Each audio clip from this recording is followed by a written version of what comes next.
হযরত আবু হুরায়রা রাদিয়াল্লাহু তাআলা আনহু উপস্থিত ছিলেন। তিনি বলেন, আমার নবীজি তখন ইরশাদ করলেন, নবী আমার ঘুমায়া ছিলেন, ঘুমায়া। রহমতের নবী বলেন, তখন আমি ঘুমন্ত অবস্থায় আমি দেখলাম, আমি আমাকে জান্নাতের মধ্যে দেখলাম। নবীজি ঘুমন্ত অবস্থায় নবীরে কোথায় দেখছেন? আপনারা আসতে বলতেছেন কেন জানি? বলেন, নবীজি ঘুমন্ত অবস্থায় নবীরে কোথায় দেখলেন?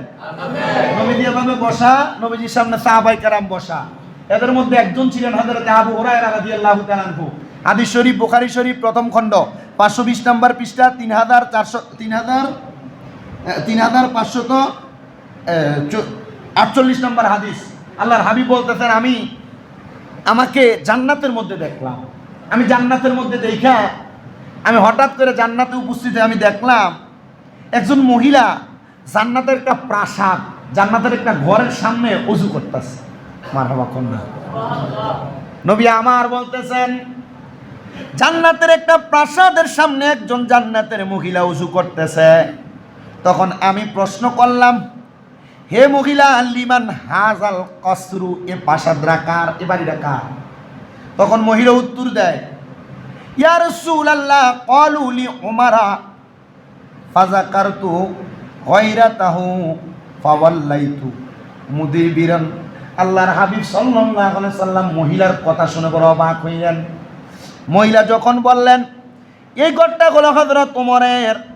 নবী আমার বলে, ওই সময় আমি নবী হযরত ওমর রাদিয়াল্লাহু তাআলা আনহুর আত্মসম্মানের কথা স্মরণ করে ওই ঘরে প্রবেশ করলাম না, ফিরে আসলাম। নবীজি বলতেছেন, আমি ঘরে প্রবেশ করলাম না, ফিরে আসলাম। এই কথা হযরত ওমর রাদিয়াল্লাহু তাআলা আনহু শুনে কান্না করে দিছে। আর বললেন, হে আল্লাহর রাসূল, আপনার উপর কি আমি মর্যাদাবোধ দেখাবো? হযরত ওমর রাদিয়াল্লাহু তাআলা আনহু বলে, ইয়া রাসূলুল্লাহ, আপনি নিজের জবান মুবারকে বলছেন আপনি জান্নাতে গেছেন, আর জান্নাতের মহিলাটা আমার ঘরের সামনে দাঁড়ায় দাঁড়ায় ওযু করতেছে। ওই মহিলাই বলছে, নবী গো, এই ঘরটা নাকি আমার ঘর। নবীজি, আপনার কথা দিয়া প্রমাণ হয় আমি ওমর রাদিয়াল্লাহু তাআলা আনহু এখনো দুনিয়ায়, আমার নামে আল্লাহ তাআলা ঘর বানাইছে জান্নাতে। তার মানে আমি ওমর যদি দুনিয়া থেকে বিদায় হইয়া যাই, আমার আল্লাহ পাক রব্বুল আলামিন আমি ওমরে আমার ঘরের মধ্যে জায়গা করে দিবে। দৌলতপুর এলাকার বাবাজিরা, ও পর্দার অন্তরালের আমার মা, চিন্তা করে দেখছনি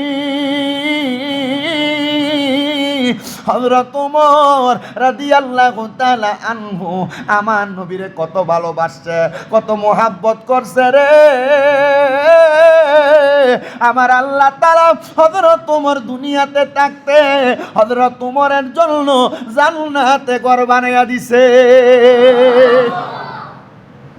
আচ্ছা, কেমন মানুষ ছিলেন চিন্তা করেন তো, কেমন মর্যাদাওয়ালা মানুষ ছিলেন যে দুনিয়াতে থাকতে জান্নাতে যে ঘর আছে এই খবরও জানে।